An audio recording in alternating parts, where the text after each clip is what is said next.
Hai, aku Umaruseno, jumpa lagi di Rueceh, Ruang Ngoceh Umaruseno.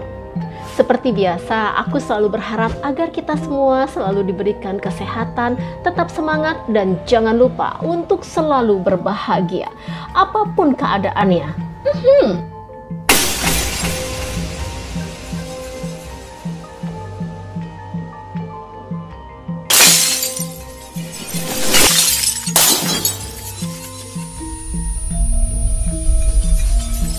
Assalamualaikum warahmatullahi wabarakatuh. Salam Rahayu, Rahayu, Rahayu. Naga runcing, naga lencong, dan masih banyak jenis-jenis lainnya.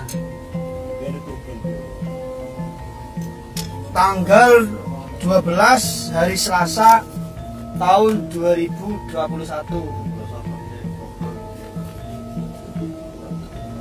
Setelah istana kerajaan Majapahit ditemukan, kini pusaka-pusaka Majapahit mulai bermunculan. Pertanda apakah ini? Selama 100 tahun berlalu, para peneliti dan arkeolog tidak juga menemukan di mana letak kerajaan istana Majapahit. Lalu di tahun 2020, istana kerajaan Majapahit sudah mulai nampak.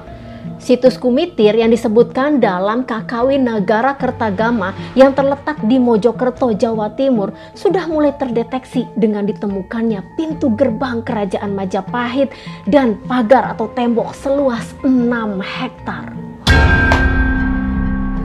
Dan baru-baru ini juga publik dikejutkan dengan ditemukannya benda-benda pusaka yang diduga berasal dari zaman kerajaan Majapahit. Banyak yang bertanya-tanya, ada apakah gerangan ini dan pertanda apakah kerajaan tersohor Majapahit sudah mulai menunjukkan eksistensinya.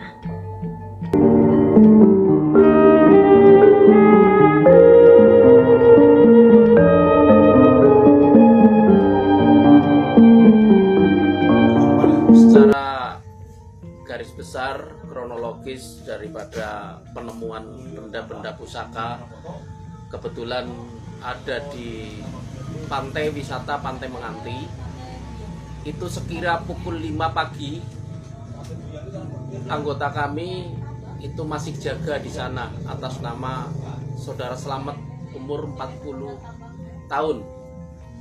Dia itu berkeliling di pantai.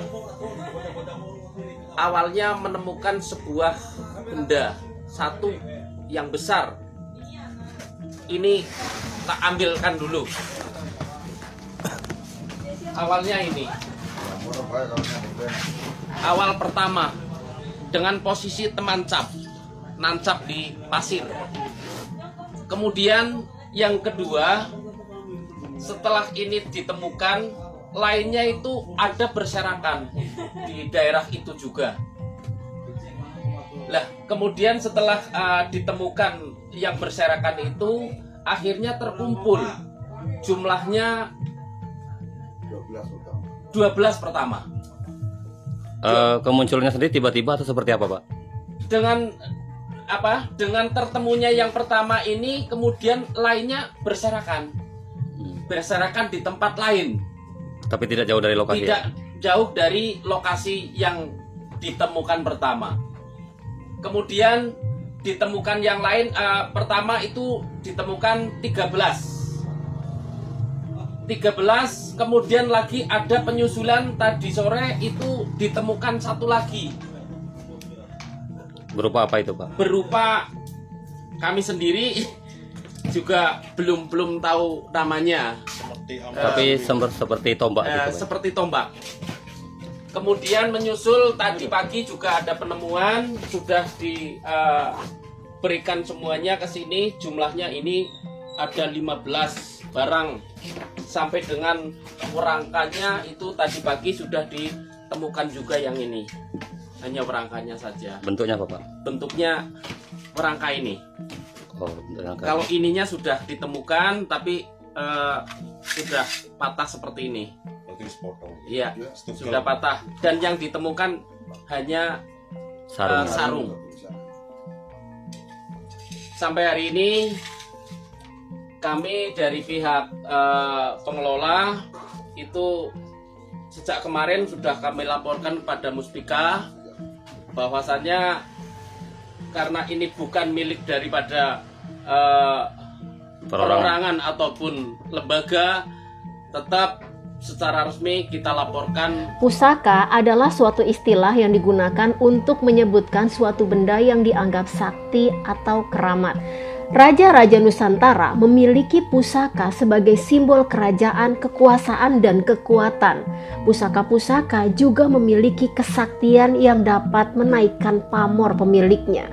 Selain kesaktian, pusaka-pusaka tersebut digunakan sebagai senjata yang dapat membawa kejayaan.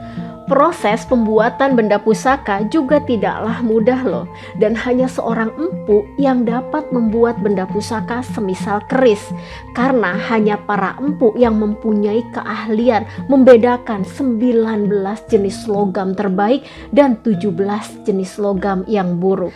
Lalu timbullah pertanyaan yang belum juga terjawab hingga hari ini. Bagaimana ya caranya para empu itu membedakan jenis-jenis logam tersebut? Nah, zaman dulu kan belum ada ya alat pendeteksi logam seperti kita yang hidup di zaman now ini. Sudah ada alat canggih dan mutakhir yang dapat membedakan atau mendeteksi jenis-jenis logam. Dan hebatnya nih, setelah keris-keris ampuh peninggalan zaman dahulu tersebut diteliti oleh para ahli, di dalamnya terdapat kandungan unsur titanium. Dan apakah kalian tahu itu Miska? Unsur titanium terdapat di dalam batu meteor. Dan tidak sampai situ, para peneliti juga masih dibuat bingung tentang bagaimana cara para empu itu membuat keris di zaman dahulu. Pembuatan keris itu kan tidak mudah ya lur. Besi, baja, unsur logam yang terlibat semuanya harus dilebur jadi satu dengan cara dipanaskan. Bukan 100 derajat Celcius lur, tetapi sampai ribuan derajat Celcius. Nah, lalu bagaimana ya caranya para empu meleburkan logam-logam yang keras itu?